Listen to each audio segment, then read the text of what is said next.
Hello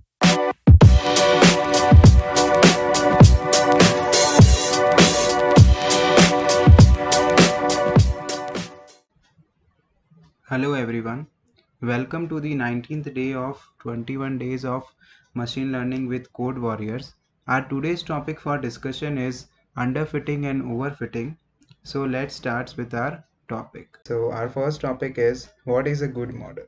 So whenever we develop a machine learning model, our aim is to make a good model. So first we have to understand what is a good model.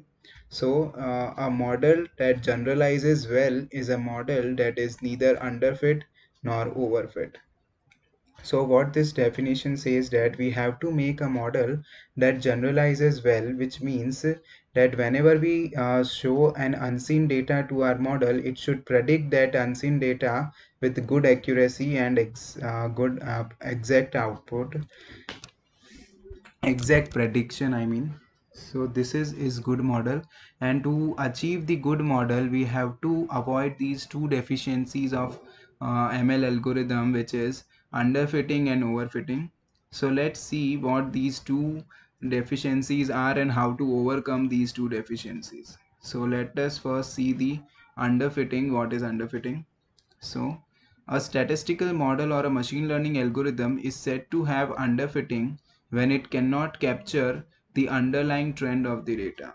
So as you can see in this plot given here, where you can see that the line is not satisfying the data points which we have given here. So this scenario is underfitting. So you can also see it when your training accuracy is less as well as your validation accuracy is very less. So you can from that you can identify that our model is suffering from underfitting. So to avoid this underfitting, there are several techniques that we can follow. So let's see these techniques. So our first technique is increase model complexity. Yes, we have to increase our model complexity. For an example, take the random forest classification model, which I had taught you earlier. So in that model, there were various parameters, and from that we have seen an estimator, max depth, and all. So you can increase the parameters in the algorithm to make the model more complex so that it can understand the complex data and fit according to it. Now, and the second point is increase the number of features of performing feature engineering.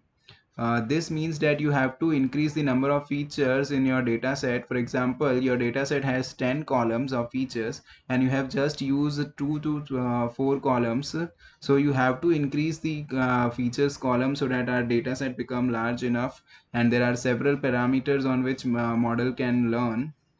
Or with that you can also perform feature engineering, which means that you can make additional columns from the existing columns by making a different relationship between them, so that this will also increase the features in our algorithm.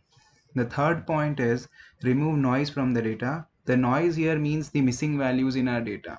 So you have to remove those missing values so that our model does not get in this underfitting situation. So I hope you had cleared your doubts about the underfitting. Now I will move towards overfitting. Now overfitting is a statistical model is said to be overfitted when we train it with a lot of data. When a model gets trained with so much of data, it starts learning from the noise and inaccurate data entries in our dataset.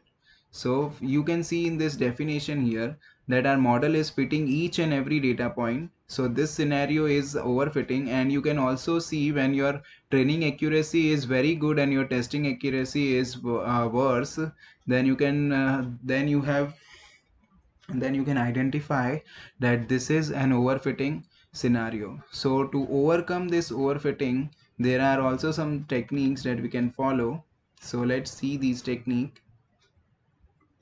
So the first technique is increase training data. Yes, we since we have a lot amount of data, but then also we have to increase our training data so that our model can generalize well on different amounts of data. And an ML model to generalize well, we require a lot of data so that our model can generalize well on unseen data as well. Second point is reduce model complexity. In underfitting we have to increase the complexity, but in overfitting we have to reduce the complexity so that our model can generalize and not become too complex towards the data points we have provided. And the third point is there are some regularizations like ridge and lasso regularizations which you can use in your loss functions so that your overfitting scenarios can be overcome. So these are some techniques to overcome the overfitting. So I hope you cleared your doubts about the underfitting and overfitting. Now you can make your model a good model and try to achieve a generalized model. So if you have any doubts, you can ask me on LinkedIn. And thank you for listening me.